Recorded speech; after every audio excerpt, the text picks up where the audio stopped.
बिस्मिल्लाहिर्रहमानिर्रहीम अस्सलाम वालेकुम। नॉलेज लैब चैनल में आप सबको खुशामदीद। Class 9 physics new book chapter number 2 और सेक्शन बी स्ट्रक्चर्ड क्वेश्चंस जो हैं आज की वीडियो में हम डिस्कस करेंगे, लेकिन कंप्लीट नहीं है। ये पार्ट 1 है इसका और इसके बाद पार्ट 2 होगा जिसमें ये फिर कंप्लीट हो जाएगा। तो चलिए वीडियो का आगाज़ करते हैं। तो रेस्ट एंड मोशन के हवाले से जो है टॉपिक है और ये एज इट इज़ मैंने यहाँ पर जो है वो स्क्रीनशॉट लिया है बुक का। तो डिफ़ाइन रेस्ट एंड मोशन, इसकी डेफिनेशन बतानी है हमें। और पार्ट बी में कह रहे हैं what is meant by relative motion. तो रिलेटिव मोशन जो है उससे क्या मुराद है ये बताना है। तो रेस्ट की डेफिनेशन इस तरह से करते हैं हम कि अगर कोई ऑब्जेक्ट अपने इर्द गिर्द के लिहाज से अपनी जगह को, पोजीशन को चेंज कर रहा हो तो हम ये कहते हैं कि ऑब्जेक्ट जो है वो रुका हुआ है, वो रेस्ट में है। ठीक है, तो our body is said to be at rest if it is not changing its position with respect to its surrounding. तो example, book lying on a table, बहुत सारे एग्जांपल हैं, यानी कि किताब जो है जो मैं टेबल के ऊपर रखी हुई है वो रेस्ट में है। Similarly a chair standing on a floor, एक कुर्सी जो एक फ़र्श के ऊपर रखी हुई है तो वो भी रेस्ट में है। सिमिलरली यहाँ पे नंबर 3 वाली जो एग्जांपल है ये बहुत इंपॉर्टेंट है। A passenger is at rest with respect to other passengers travelling in the same bus. तो देखें, एक पैसेंजर जो एक बस के अंदर बैठा हुआ है, वो बस मूव कर रही है अगर, तो पैसेंजर जो उसके आसपास बैठे हुए हैं उनके लिहाज से तो वो रेस्ट में होगा, लेकिन जो बाहर से ऑब्ज़र्वर अगर देखेगा तो उसको वो मोशन में नज़र आएगा। यानी कि रिलेटिव है ये चीज़, यानी कि रेस्ट जो है वो हम किसी चीज़ के लिहाज से जो सराउंडिंग है उसके लिहाज से हम बता रहे होते हैं कि कोई चीज़ जो है वो रेस्ट में है या मोशन में है। ठीक है, तो अब नेक्स्ट, मोशन। अगर कोई ऑब्जेक्ट अपनी इर्द गिर्द के लिहाज से अपनी जगह को, अपनी पोजीशन को चेंज कर रहा है तो हम कहते हैं कि ऑब्जेक्ट जो है वो मूव कर रहा है, वो मोशन में है। यानी कि if an object is changing its position with respect to its surroundings then it is said to be in motion. Example है moving truck, moving fan, passengers travelling in a bus are in motion with respect to the person observing them outside. अब ये वही वाली बात कि जो बंदा बाहर से देख रहा होगा उन पैसेंजर्स को जो कि बस में बैठे हुए हैं, उनके लिहाज से वो सब क्या उसके लिहाज से जो हैं वो सब मोशन में होंगे, लेकिन वो सब जब एक दूसरे को बस के अंदर बैठ के देखेंगे तो वो रेस्ट में ही फील करेंगे। ठीक है, अब नेक्स्ट जो है देखें, rest and motion are relative, वही वाली बात। द स्टेट ऑफ रेस्ट और motion of a body is relative. तो चाहे स्टेट ऑफ रेस्ट हो या मोशन हो, दोनों क्या है एक दूसरे से रिलेट करके बताई जाती हैं। सराउंडिंग पर डिपेंड करता है कि किस लिहाज से हम बात कर रहे हैं। For example, a passenger sitting in a moving bus is at rest because he or she is not changing his or her position with respect to other passengers or objects in the bus, but to an observer outside the bus the passengers and the objects inside the bus are in motion। ठीक है, ये तो मैंने आपको example already explain कर दिया है example के अंदर भी। एक और बात आपसे मैं बता दूं, जैसे फॉर एग्जाम्पल आप जो है अर्थ जो है वो मोशन में है। ठीक है, यानी कि अगर कोई बंदा या एस्ट्रोनॉट जो है वो बाहर से ऑब्ज़र्व कर रहा है अर्थ को, तो अर्थ क्या है हर वक्त मोशन में। यानी कि अगर कोई ऑब्जेक्ट अर्थ के ऊपर स्टेशनरी है तो हमें तो वो चीज़ स्टेशनरी नज़र आएगी, लेकिन जो ऑब्ज़र्वर एस्ट्रोनॉट जैसे कि जो कि आउटसाइड है अर्थ से, तो उसको वो चीज़ क्या लगेगी, मोशन में नज़र आएगी। तो इसलिए हम कह रहे हैं कि रेस्ट और मोशन जो है वो क्या है, रिलेटिव है। ठीक है, एक और एग्जांपल मैं आपको देता हूँ इसके लिए, वो ये कि जैसे आप लेट सपोज़ बस में बैठे हुए हो। ठीक है, बस रुकी हुई है अभी। ठीक है, अब बस जो है मूव करना शुरू करती है और सामने से और उसके बराबर में से एक जो है बस और ऑपोजिट डायरेक्शन में मूव करके आती है, तो आपको जो है उसकी वेलोसिटी, उसकी स्पीड जो है वो ज़्यादा तेज़ मालूम होगी और ज़्यादा तेज़ी से वो आपके दरमियान जो है बराबर में से गुजरती हुई आपको महसूस होगी। तो इसका मतलब जो रेस्ट और मोशन जो है ये क्या है, रिलेटिव जो है कॉन्सेप्ट हैं ये, यानी कि इर्द गिर्द के लिहाज से जो है हम इस बात का इदराक कर पाते हैं कि हम मूव कर रहे हैं या नहीं कर रहे। ठीक है, अब उसके बाद नेक्स्ट है टाइप्स ऑफ मोशन। तो डिफाइन स्पीड एंड वेलोसिटी, तो स्पीड और वेलोसिटी को डिफाइन करना है।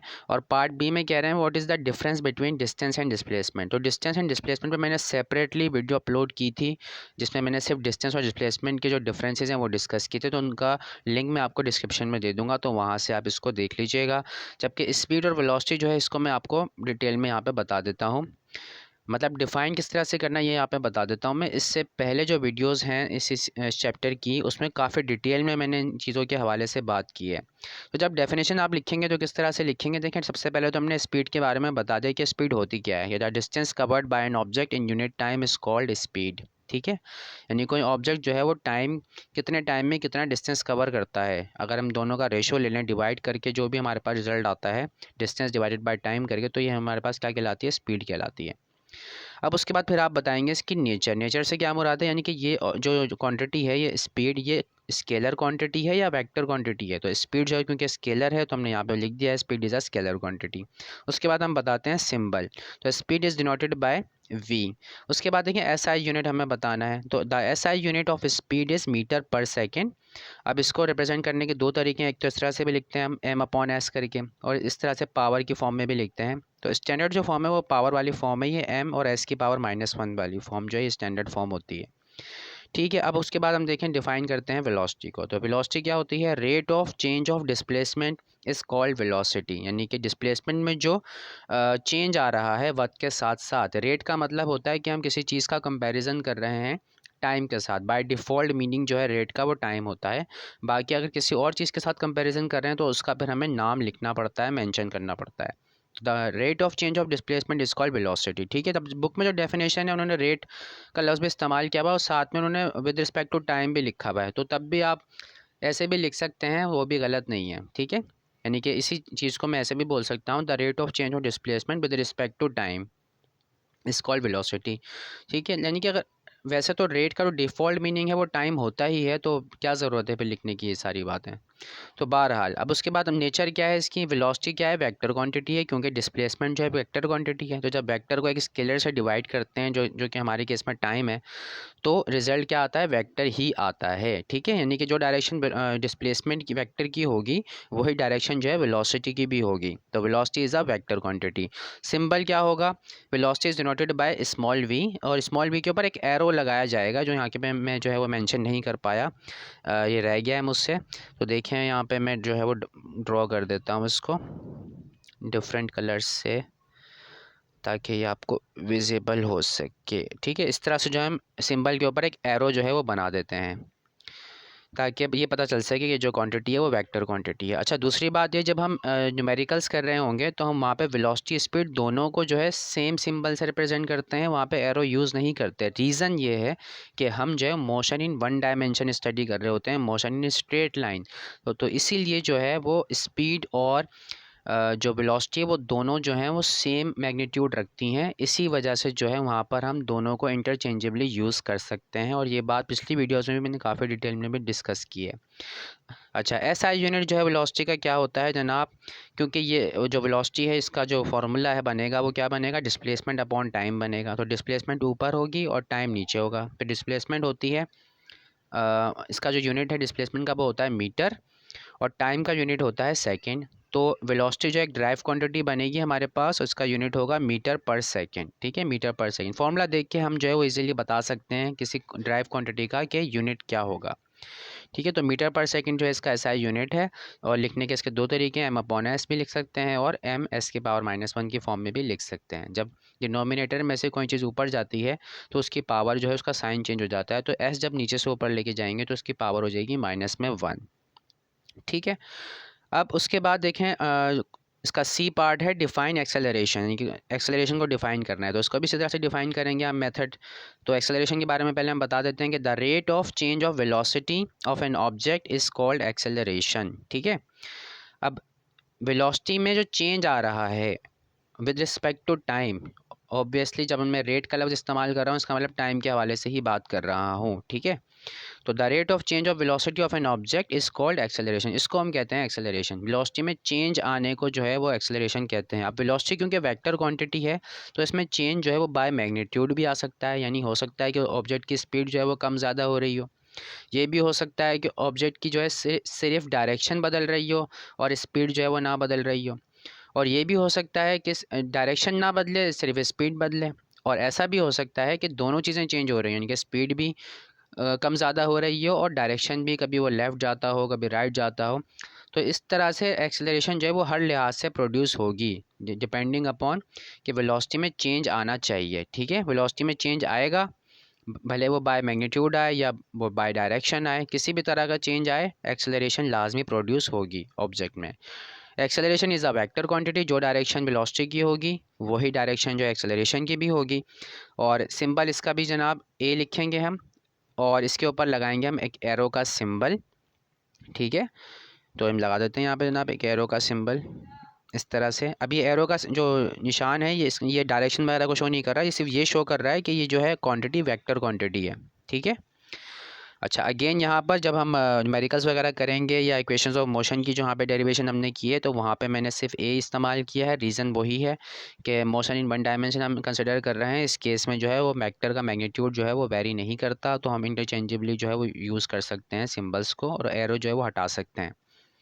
तो एसआई यूनिट क्या है इसका? अब क्योंकि ये चेंज इन वेलोसिटी है विद रिस्पेक्ट टू टाइम, तो चेंज इन वेलोसिटी ऊपर डिवाइडेड बाय टाइम, तो वेलोसिटी का यूनिट हमने पीछे देखा मीटर पर सेकंड था, और नीचे जो है वो डिनोमिनेटर में टाइम है, तो क्या बना इसका यूनिट? मीटर पर सेकंड बना, ठीक है।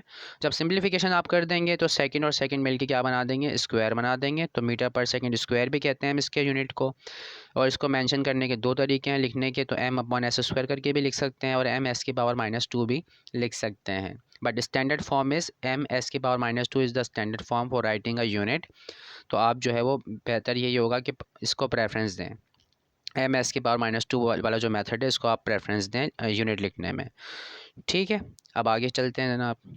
अब यहाँ पे एक न्यूमेरिकल है हमारे पास, calculate the acceleration of a bus that speed up from 20 metre per second to 40 metre per second in 8 seconds, ठीक है।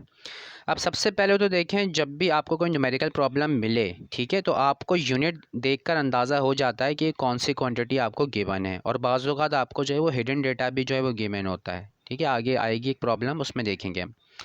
तो फ़िलहाल हमें क्या कैलकुलेट करना है? एक्सेलरेशन कैलकुलेट करनी है, तो ये हमारी रिक्वायरमेंट है जो हमें एक्सेलरेशन फाइंड आउट करनी है।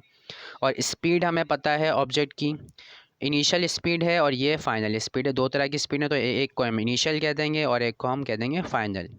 और टाइम हमें गिवन है 8 सेकेंड। तो गिवन डेटा इनिशियल वेलोसिटी, पहले हमने क्वांटिटी का नाम बताया कि क्या गिवन है, फिर सेमीकोलन लगाया, उसके बाद उसका सिंबल लिखा, ठीक है। उसके बाद उसकी जो भी वैल्यू हमें गिवन थी हमने लिख दी विद यूनिट, तो 20 मीटर पर सेकंड हमने लिख दिया। फाइनल वेलोसिटी हमें गिवन थी VF का सिंबल होता है, तो 40 मीटर पर सेकंड ये रहा। उसके बाद टाइम T से रिप्रेजेंट करते हैं और 8 सेकंड हमें गिवन है। ये रिक्वायरमेंट हमारी क्या है? एक्सेलरेशन फाइंड आउट करनी है, तो A इसका सिंबल होता है, ठीक है, और क्वेश्चन मार्क जो हमने लगा दिया, ये हमें फाइंड आउट करना है। अब उसके बाद ये 3 डॉट जो है रेफरेंसिंग है, ये सिंस होता है इसका मतलब कि since first equation of motion हम यहाँ पे यूज़ कर रहे हैं। डायरेक्टली आप एक्सेलरेशन का फॉर्मूला भी इस्तेमाल कर सकते थे जो कि change in velocity divided by time था, तो तब भी सही होता, तब भी गलत नहीं होता, ठीक है ना। तो फर्स्ट इक्वेशन ऑफ मोशन से मैंने किया इसको सॉल्व बहरहाल। तो फर्स्ट इक्वेशन होती है VF is equal to VI plus में AT, ठीक है। अब उसके बाद जो हमने वैल्यूज़ पुट कर दी हैं, तो VF की जगह हमने पुट कर दिया फाइनल वेलोसिटी जो थी हमारे पास डेटा में 40। अच्छा, एक बात और यहाँ पे देखें, सबसे पहले आप चेक करेंगे कि यूनिट जो आपको गिवन है वो SI यूनिट होने चाहिए। अगर SI यूनिट नहीं होते तो हम जो है इनको कन्वर्ट करते, ठीक है। फ़िलहाल जो है हमारे पास ये सारे यूनिट कैसे हैं? SI यूनिट में है, SI सिस्टम में है, तो हमें कन्वर्जन की ज़रूरत नहीं है। जैसे बाज़ों का जैसा होता है कि टाइम वो मिनट्स में या आवर्स में दे देते हैं, सिमिलरली स्पीड जो है या वेलोसिटी जो है वो किलोमीटर पर आवर में दे देते हैं। तो फिर हमें जो है वो बिफोर कैलकुलेशन जो है हमें क्या करना पड़ती है? कन्वर्ट करना पड़ता है यूनिट को SI फॉर्म में। तो फ़िलहाल ऐसा नहीं है, तो मैंने डायरेक्टली जो है इसको सॉल्व कर रहे हैं जो है कर दिया है।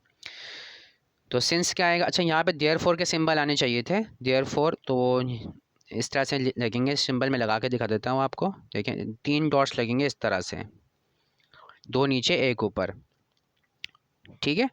तो इस तरह से जो है वो डॉट्स इस्तेमाल होंगे। क्लियरली जो है वो ज़्यादा अच्छी तरीके से यहाँ नहीं बना पाया मैं, एक दफ़ा और कोशिश करता हूँ, शायद ये बन जाए। देखते हैं जनाब, देखें 3 डॉट्स बनाएंगे आप, 1 2 और ये इस तरह से 3, ठीक है, यानी 2 नीचे और 1 ऊपर। जैसे चे के ऊपर लगाते हैं ना नुक्ते, या उसके ऊपर लगाते हैं, से के ऊपर जैसे नुक्ते लगाते हैं, या शीन के ऊपर जैसे नुक्ते लगाते हैं, इस तरह से 3 डॉट्स हम यूज़ करते हैं, उनका मतलब होता है देयरफॉर, ठीक है। तो जनाब फ़िलहाल मैंने इनको रिमूव कर दिया है।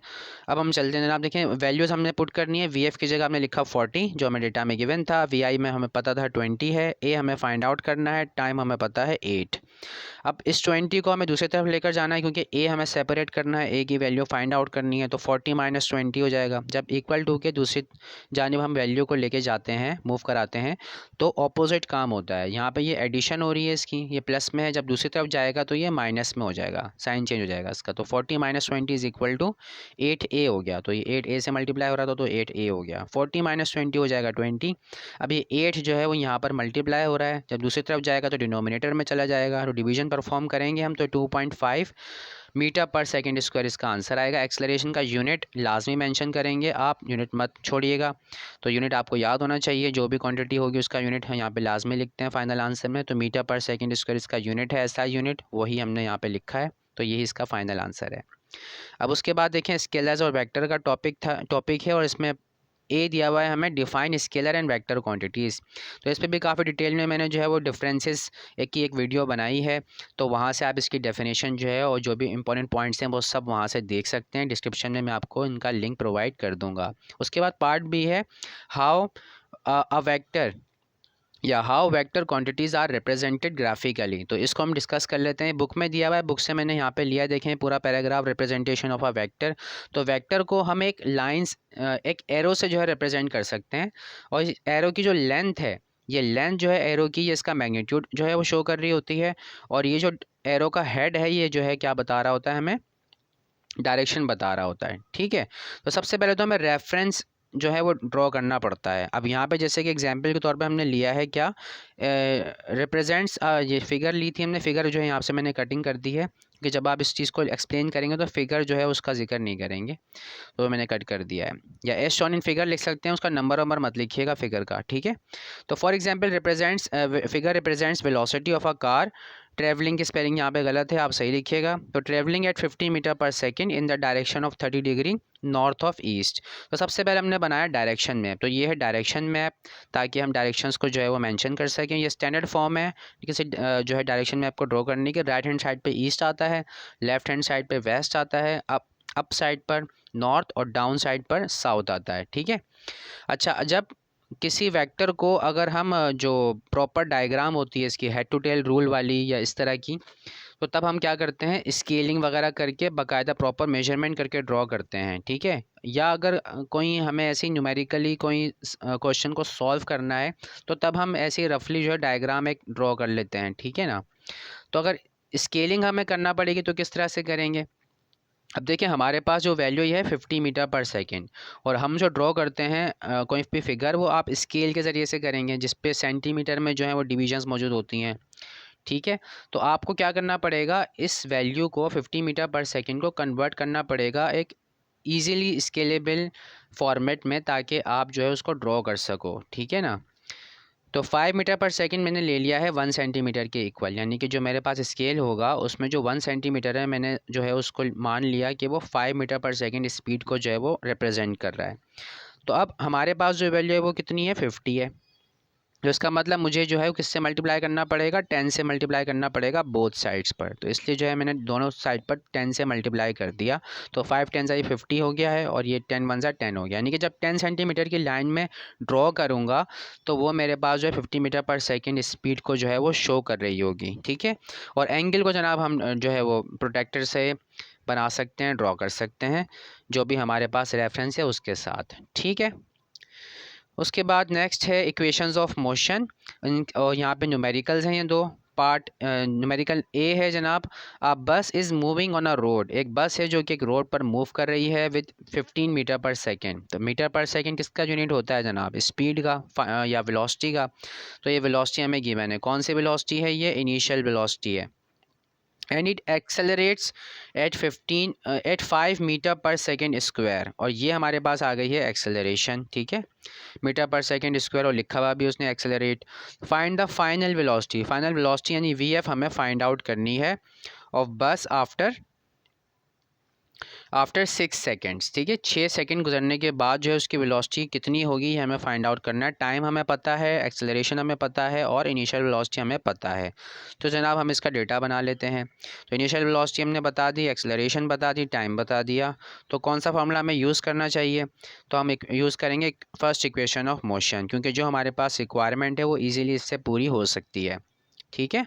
तो V F is equal to V I plus A T, उसके बाद फिर देयर फोर आएगा, देयर फोर के बाद हम जो है सारी वैल्यूज़ पुट कर देंगे। वी आई की जगह हमने लिखा 15, ए हमें पता है 5 है, टाइम हमें पता है 6 है, कैलकुलेशन परफॉर्म की हमने, 6 5 से 30 हो जाएगा, 30 में फिर हम 15 को ऐड करवा देंगे तो ये 45 मीटर पर सेकेंड। अब यहाँ पे ख्याल रखिएगा आप पॉडमेस रूल अप्लाई करना है, ऐसा ना करें कि 15 में आप जो है वो 5 जमा कर दें पहले और बाद में मल्टीप्लाई कर रहे हो, तो गलत हो जाएगा आंसर। पॉडमेस रूल अप्लाई करना है, पहले मल्टीप्लिकेशन होगी बाद में एडिशन होगी। तो फाइनल आंसर हमारे पास आ गया है 45 और यूनिट होता है इसका स्पीड का मीटर पर सेकेंड, तो वही हमने यहाँ पे मेंशन किया है।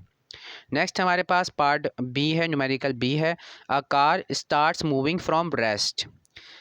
एक कार है जो कि रेस्ट में थी, पहले बिल्कुल रुकी हुई थी, तो इसका मतलब उसकी इनिशियल स्पीड या इनिशियल वेलोसिटी जो है वो कितनी थी, ज़ीरो थी, क्योंकि वो रुकी भी थी बिल्कुल। तो ये हिडन डेटा है जनाब, इस तरह का जो डेटा है वो हिडन डेटा कहलाता है और इसमें थोड़ा सा दिमाग इस्तेमाल करने की आपको ज़रूरत पड़ती है।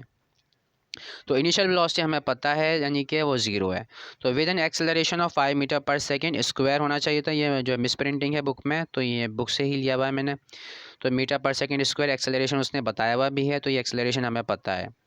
Find out the time to travel 50 metre distance. यहाँ पे हमें डिस्टेंस की वैल्यू पता है और टाइम हमें फाइंड आउट करना है, ठीक है। इनिशियल वेलोसिटी पता है हमें वी आई, एक्सेलरेशन ए हमें पता है, 5 मीटर पर सेकेंड स्क्वायर होगा, ये मैंने यहाँ पे लगाना भूल गया हूँ, माइनस में 2 लगाना है जनाब, पावर, ठीक है।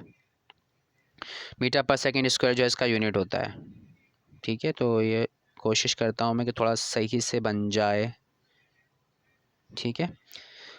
अब उसके बाद नेक्स्ट देखें, डिस्टेंस हमें पता है 50 मीटर है, तो कौन सी इक्वेशन हमें यूज़ करनी चाहिए, टाइम हमें निकालना है। देखें ए, वी आई, ए, एस और टी, तो कौन सी ऐसी इक्वेशन जिसमें सारे वेरिएबल्स आते हैं, तो सेकंड इक्वेशन ऑफ मोशन हमें यहाँ पे यूज़ करना पड़ेगी। तो since S is equal to V I T plus 1/2 A T square हमने यहाँ पे यूज़ किया है। इनिशियल वेलोसिटी हमारे पास क्या थी, ज़ीरो थी, हमने ज़ीरो पुट कर दिया।